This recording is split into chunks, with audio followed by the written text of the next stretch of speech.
नमस्कार विद्यार्थी मित्रांनो, स्वागत आहे आपलं यूट्यूब चॅनल ज्याचं नाव आहे मोहित मोटिवेटेड एक्झाम चॅनल। आज आपण बघणार आहोत सेट परीक्षा 2025 रोजी होणाऱ्या परीक्षेबद्दलची आलेली एक नवीन अपडेट। तर ती अपडेट कोणती आहे तर जाणून घेऊया। चला तर मग सुरुवात करूया व्हिडिओला। तयारीला लागा, सेट परीक्षा 15 जूनला।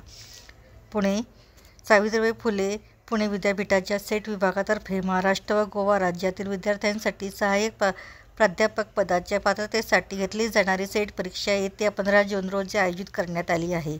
या परीक्षेसाठी येत्या 24 फेब्रुवारीपासून 13 मार्चपर्यंत ऑनलाईन पद्धतीने अर्ज स्वीकारले जाणार आहेत। याबाबतीचे परिपत्रक विद्यापीठाच्या प्रभारी कुलसचिव डॉ. ज्योती भाकरे यांनी प्रसिद्ध केले आहे।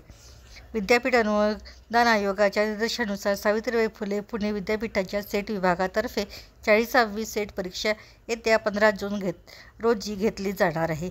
ही परीक्षा मुंबई, पुणे, कोल्हापूर, सोलापूर, अहिल्यानगर, नाशिक, धुळे, जळगाव, छत्रपती संभाजीनगर, नांदेड, अमरावती, नागपूर, चंद्रपूर, गडचिरोली, रत्नागिरी, परभणी, नंदुरबार व पणजी या केंद्रावर घेण्यात येईल।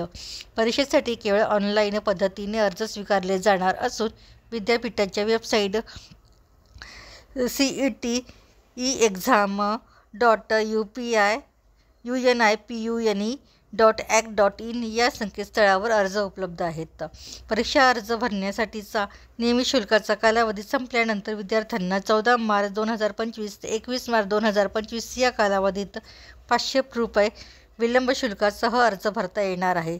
खुल्या संवर्गासाठी विद्यार्थ्यांसाठी प्रक्रिया शुल्कासह 800 रुपये इतकी परीक्षा शुल्क असून इतर मागासवर्गीय, भटक्या व विमुक्त जाती जमाती या संवर्गाच्या विद्यार्थ्यांसाठी प्रक्रिया शुल्कासह एकूण 650 रुपये एवढी परीक्षा शुल्क आहे।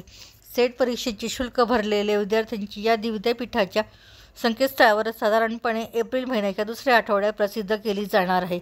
परीक्षा शुल्क भरून सुद्धा ज्या विद्यार्थ्यांची नावे संबंधित यादीत समाविष्ट नसतील अशा विद्यार्थ्यांनी शुल्क अदा केल्याचा पुरावा विद्यापीठाच्या set.support@pun.unipuni.ac.in या ईमेल आयडीवर पाठवा असे आवाहन करण्यात आले आहे। सेट परीक्षेचे माहितीपत्रक व अभ्यासक्रम विद्यापीठाच्या वेबसाईट CET-exam.unipuni.ac.in या संकेतस्थळावर उपलब्ध आहेत। जर विद्यार्थी एखाद्या विषयास आधीच सेट परीक्षा उत्तीर्ण असेल तर त्याला परत त्याच विषयाची सेट परीक्षा देता येणार नाही, असे विद्यापीठाने प्रसिद्ध केलेले परिपत्रकात नमूद केलेले आहे। ही होती सेट परीक्षेविषयीची आलेली अपडेट। व्हिडिओ आवडल्यास व्हिडिओला लाईक करा, शेअर करा, कमेंट्स करा आणि चॅनलला सबस्क्राईब करायला विसरू नका।